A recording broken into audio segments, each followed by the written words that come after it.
Howdy everybody, John Coffee here to do a movie review. It's been a while since I've done one by myself, but figure I'd take time out of my schedule to talk about a film that everybody needs to check out.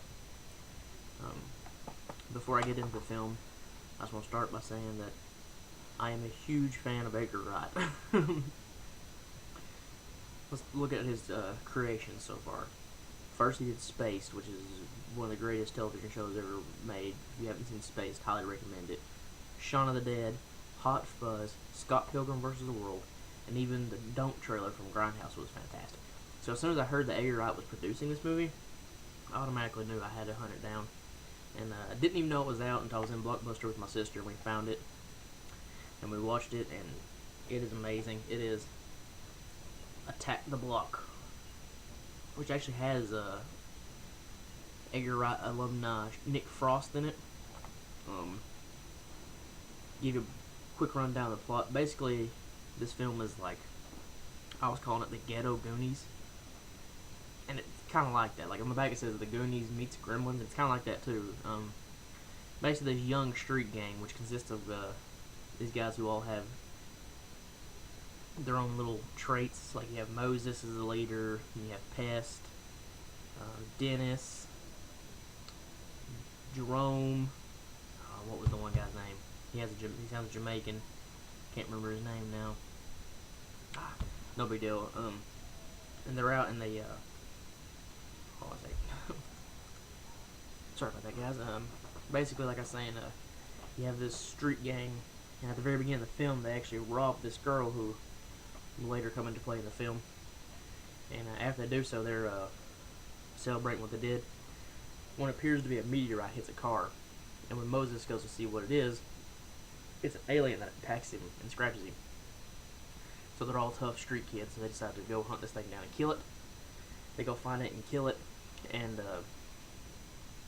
later on, as they're heading home, more of these things fall, and the one they kill is pretty small.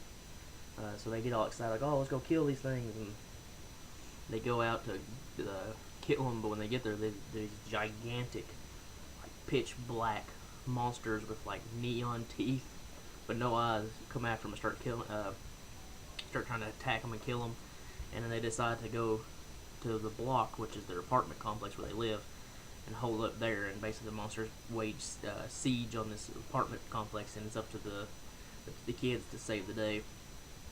But there's also like subplots going on, like Moses begins to sell weed for this guy, but ends up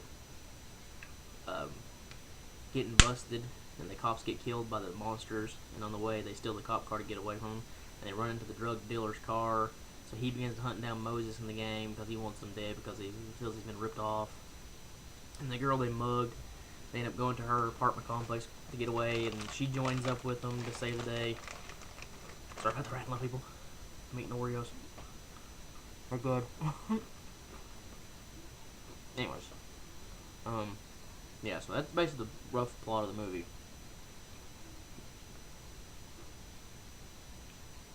This is a great movie, guys.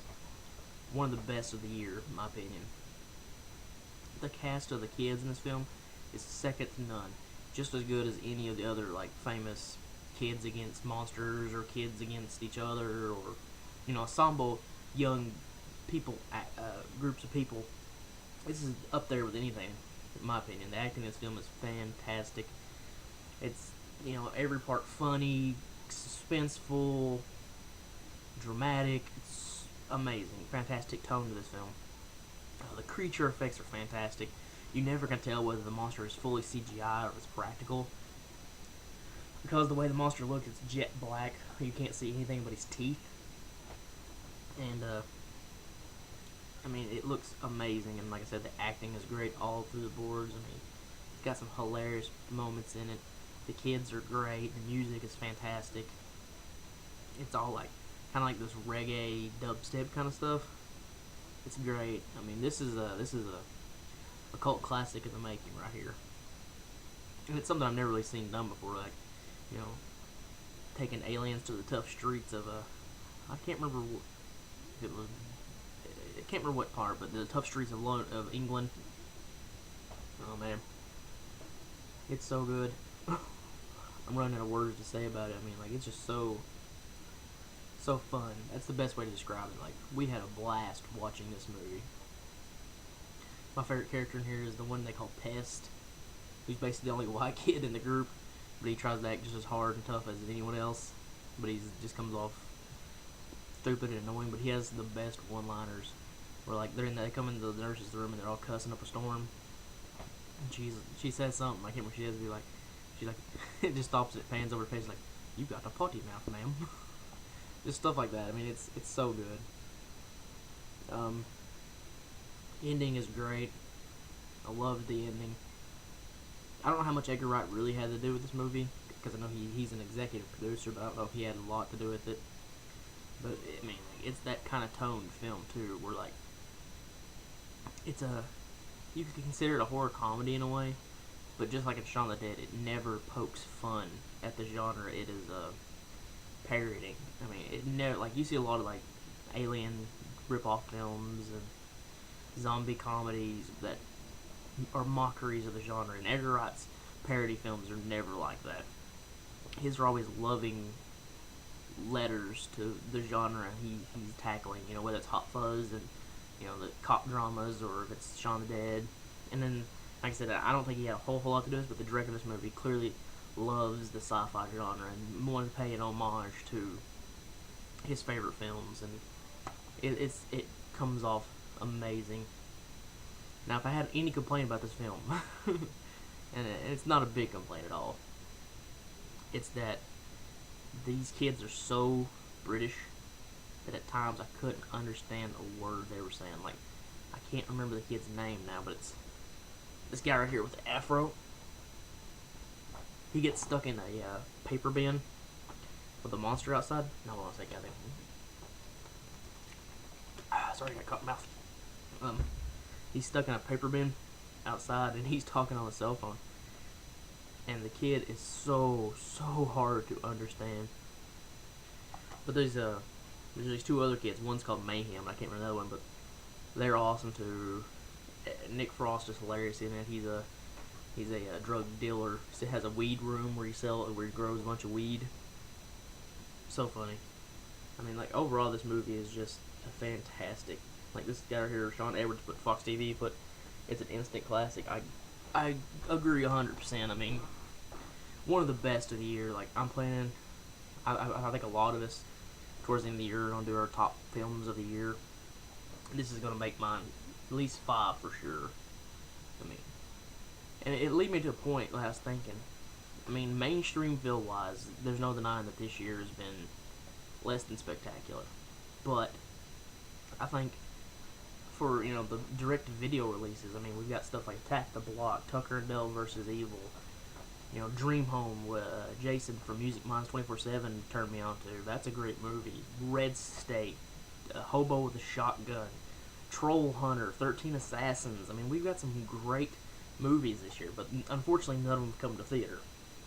So, Attack the Block is just another great one to add to the long list of direct-to-video releases that are, you know, 1,000 times better than anything that's come out in the theaters this year. So, yeah, Attack the Block. Fantastic movie. Highly recommend it. Everybody go check out this movie. It's a great time. Now, before I turn on this video, I have a pretty cool little announcement to make about the future of this page. And no, I'm not going nowhere. But, you know, for the longest time, this has been my page, and Matt Reviews was just a segment on my page. But me and Matt have been talking, and I think we're going to make this a joint page between me and him. I think from now on, we'll be doing Matt Reviews. You know, after we finish up this month's DBZ reviews, starting next month, we're going back to one review a week. They're going to be on Fridays. But Matt will be doing videos on his own. I'll be doing videos on my own as well, and we're going to make this a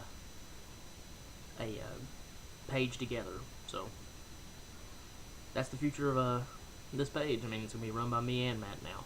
So hope you guys are looking forward to that. And can't guarantee it yet, but there's a distinct possibility that we could be doing our first contest around the first of the year. But I want to get, you know, some more people commenting and stuff on my videos before I commit to a contest. So If you'd be interested in seeing a contest come out from this page, just leave me a comment. And the more comments, the better, because that leads me. I don't want to do a contest and only 3 people enter it. You know, that's the big thing right now. It's not about me getting more subscribers or anything like that either. It's just that if I'm going to do a contest, I would like a lot of people to have a chance to win.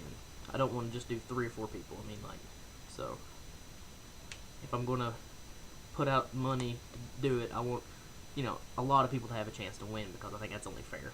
So, first of the year, we could be having our first contest, and starting next month, me and Matt will be running this page together. So, look forward to that, and watch Attack the Block, and I'll see you guys later.